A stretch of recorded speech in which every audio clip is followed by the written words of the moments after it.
भारतीय कश्मीर से खबर सामने आ रही है कि वहां पर उबर का पहला ऑपरेशन स्टार्ट कर दिया गया है श्रीनगर के अंदर।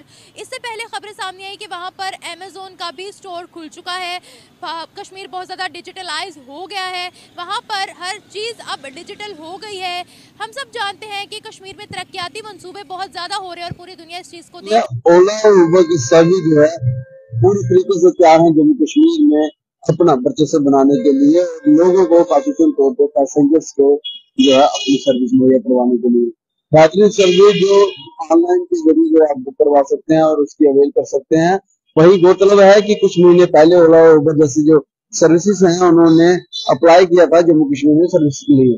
वही जो ऑब्जेक्शन से जो कंप्लेंट्स आई थी उसके ऊपर जो काम करने के बाद अभी पूरी तरीके से ओला उबर और बाकी सर्विस जो है वो रेडी हैं जम्मू कश्मीर में ट्रांसपोर्ट के क्षेत्र में अपने आप का वर्चस्व बनाने के लिए।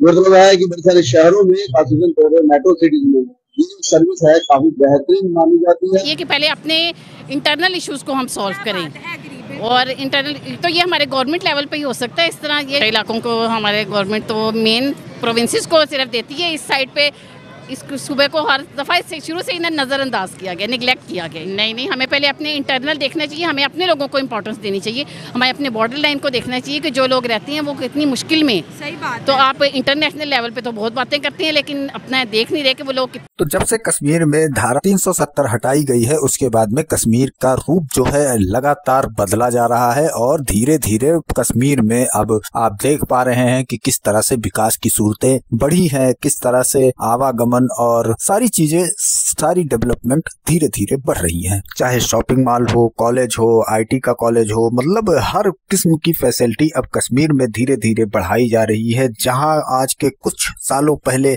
आप देखते थे कि कश्मीर में ऐसे हालात थे मानो कि अब यदि वहां कोई पहुंच जाता था तो उसको तो लगता था कि मानो कौन सी अजीबोगरीब जगह हम आ गए हैं, जहां पर सिर्फ सुरक्षा बल और आतंकवाद का नजारा रहता था। जिस शहर में, जिस देश में, अब वहां पर तस्वीरें बदलना शुरू हो गई हैं, जहां अब आप देख पाएंगे कि अब वो डेवलपमेंट की ओर बढ़ रहा है और हमारी सरकार के द्वारा उसको लगातार तरक्की की ओर बढ़ाने की कोशिश की जा रही है। उसको लगातार ये कोशिश की जा रही है कि एक नॉर्मल जो देश होते हैं, जो राज्य होते हैं, उनकी तरह उनका चेहरा बनाया जाए। और इसी में अब वहां पर ओला और उबेर और अमेज़न जैसी कंपनियों को जो ऑनलाइन सर्विस प्रोवाइड कराती हैं उनको भी मंजूरी मिल गई है कि वो भी अपनी सर्विस अब चालू कर देंगे।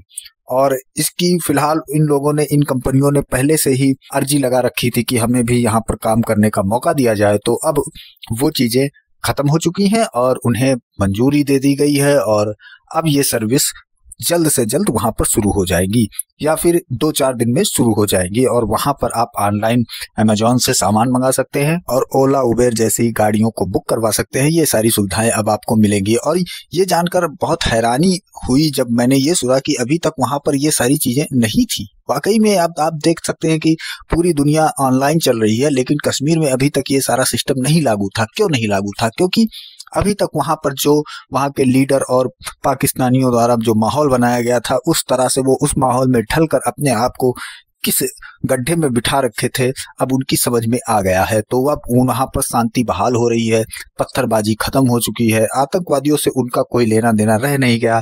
उनको कहीं ना कहीं अब ये चीज समझ में आ चुका है कि अगर वो पाकिस्तान में मिलने की कोशिश करेंगे तो उनके हाथ में पाकिस्तान की तरह ही कटोरा हाथ में आने वाला है। तो उनको ये बात पता चल गई है। तो वो अब ये नहीं सोच रहे हैं कि उन्हें पाकिस्तान से मिलना है, कम से कम ये तो नहीं सोच रहे कि अब वो पाकिस्तान में मिलेंगे। वो ये भी नहीं देख रहे हैं कि अब उनको पाकिस्तान से कोई हमदर्दी है।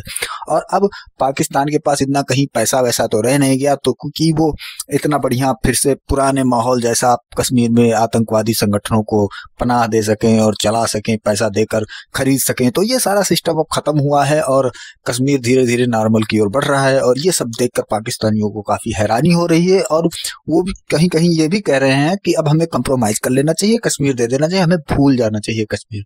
तो चलते हैं वीडियो की ओर और देखते हैं पूरा मामला। वीडियो पसंद आए तो लाइक करें, चैनल को सब्सक्राइब करें और शेयर करना बिल्कुल ना भूलें। कितनी मुश्किल में और कितनी सर्दी में वो लोग इस तरह स्ट्रगल कर रहे हैं लेकिन ये देखना चाहिए कि किसी को भी ये अपना हक नहीं दे रहे। ठीक है जी, महंगाई दिन ब दिन बढ़ रही है, रोजगार नहीं है।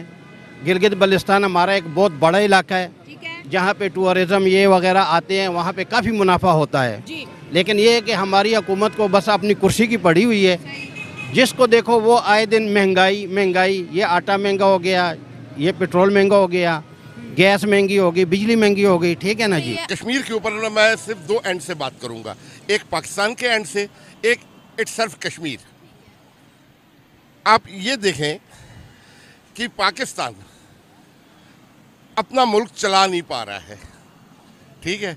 मोर देन 70% पॉपुलेशन जो है वो गुर्बत के सतह से नीचे जा चुकी है। ये यूएनओ की रिपोर्ट है कि मैं अपने घर से लाके नहीं दे रहा हूँ। 10 करोड़ लोग रात को भूखा सो रहे हैं, पानी, गैस, साफ पानी, 2.5 करोड़ बच्चे स्कूलों से बाहर हैं। जिंदगी के किसी शोबे में हमने 70 साल में कोई तरक्की नहीं की है, कोई हमारे पास अचीवमेंट नहीं है, कोई दुनिया को दिखाने के लिए कोई एसेट नहीं है। फर्स्ट ऑफ ऑल तो ये है कि हमने कश्मीर के नाम पे पाकिस्तान और इंडिया में वैसे ही बहुत जहर घोला हुआ है अवाम के दरमियान में, ठीक है। वो देखा जाए एक आज़ाद रियासत है, आज़ाद खिता है, उनको पूरे हकूक़ देने चाहिए, जीने का, स्टडीज़ का, खाने पीने वगैरह हर चीज़ का। लेकिन पाकिस्तान और इंडिया का आपस में ताल्लुकात ख़राब होने की वजह से इंडिया चाहता है वो उस पर काबिज़ रहे, पाकिस्तान चाहता है वो उस पर जो है ना हक ले।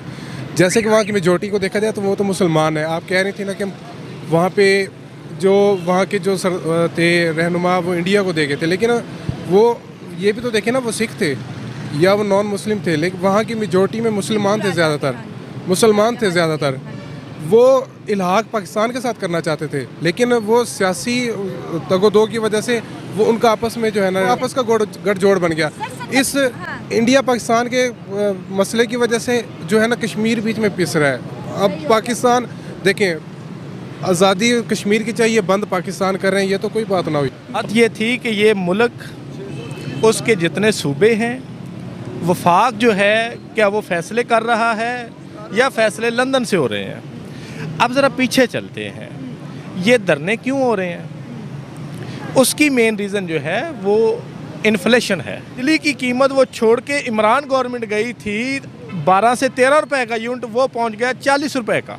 सही हो गया। फिर आगे चलते हैं कि गैस की कीमत, ठीक है, 600 गुना इस गवर्नमेंट के अंदर बढ़ी। ओह माय गॉड, 600 गुना। अभी रिसेंटली बात करते हैं, यहाँ पे जिन लोगों को पिछले माह 4000 गैस का बिल आया था, अब उनको बिल आया है 20,000 रुपया। अगर कश्मीर सपोज अगर आ भी जाता है, 25 करोड़ आबादी इनसे संभाली नहीं जा रही है, वो 50 लाख 1 करोड़ को क्या ये संभाल लेंगे? ठीक है, क्या इनको हमें रोटी दे नहीं पा रहे उनको दे देंगे, हमें बिजली पानी दे नहीं पा रहे उनको दे देंगे। कश्मीरी आवाम को बिजली जो है वो 16 रुपये यूनिट की मिल रही है, हमें मिल रही है 100 रुपया यूनिट। उनका दिमाग ख़राब है कि वो 16 रुपये की चीज़ छोड़कर 100 रुपये की ख़रीदें। वहाँ पर प्याज टमाटर 20 रुपये किलो है, ठीक है। उनका दिमाग ख़राब है कि वो 20 रुपये और 40 रुपये किलो की प्याज टमाटर छोड़ के यहाँ पे 200 और 300 रुपये का प्याज किलो खरीदें। बात यह है, दरअसल बात यह करनी चाहिए, कश्मीर की बात अलग है अब से, क्योंकि 70 साल हो गया कश्मीर आज़ाद नहीं हो रहा। हाँ। कश्मीर को अब छोड़कर फ़लस्तीन जो हालात जंग में है इस वक्त, उसकी बात करनी चाहिए। जो हमारे जो हुक्मरान, मौजूदा हुक्मरान, उनको चाहिए जो मौजूदा हालात है ना मुल्क के और आलमी सतह पे, फ़लस्तीन की बात करनी चाहिए, लीबिया की बात करनी चाहिए, जो इस वक्त हालात जंग में है, उनको आज़ाद करवाने के लिए फर्स्ट ऑफ ऑल हमको कोशिश करनी चाहिए। गैस का और जो आती भी नहीं है, में अंदाज़ा होता है, ठीक है। ये लोग बाहर क्यों निकलते हैं, लंदन के अंदर फैसले क्यों होते हैं? बेसिकली अंग्रेज़ यहाँ से तो चला गया था। अच्छा। हम कहते हैं कि वो हमें आज़ादी दे के गया था, हमें आज़ादी दे के नहीं गया था, वो हमारी हरकतों से तंग आके चला गया था। सच्ची बात तो ये है, वो ये है कि आज़ादी हासिल की थी इंडिया ने। हाँ, उनके फ्रीडम फाइटर्स भी हम पढ़ते हैं। नहीं है, इंडिया का एक स्टेटस है, ठीक है ना, एक सुपर पावर है, दुनिया के 10 बड़े तरक्की याफ्ता मुल्कों में उसका शुमार होता है, 20 बड़ी मईशत में होता है, उसके पासपोर्ट की वैल्यू है, एक इज्जत है, एक रिस्पेक्ट है, ठीक है।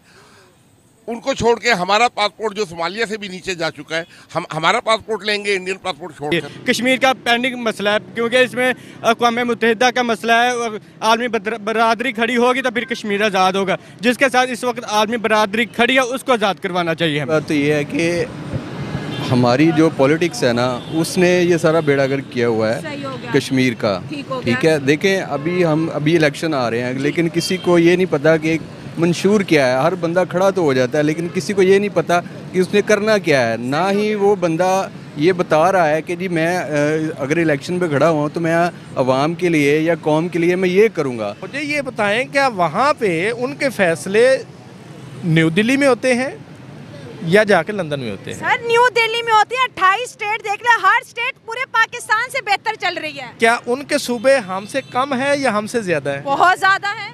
क्या वहाँ पे मार्शल लॉ आया है या नहीं आया? सर अब तक तो नहीं आया। दुनिया की बड़ी डेमोक्रेटिक पावर होने का सबूत कौन देती है? इंडिया देती है। सबसे पहला फ़र्क तो ये है कि हमारी प्रायोरिटीज़ कश्मीर है नहीं, जिसके ऊपर हम कंप्रोमाइज़ ऑलरेडी कर चुके हुए हैं।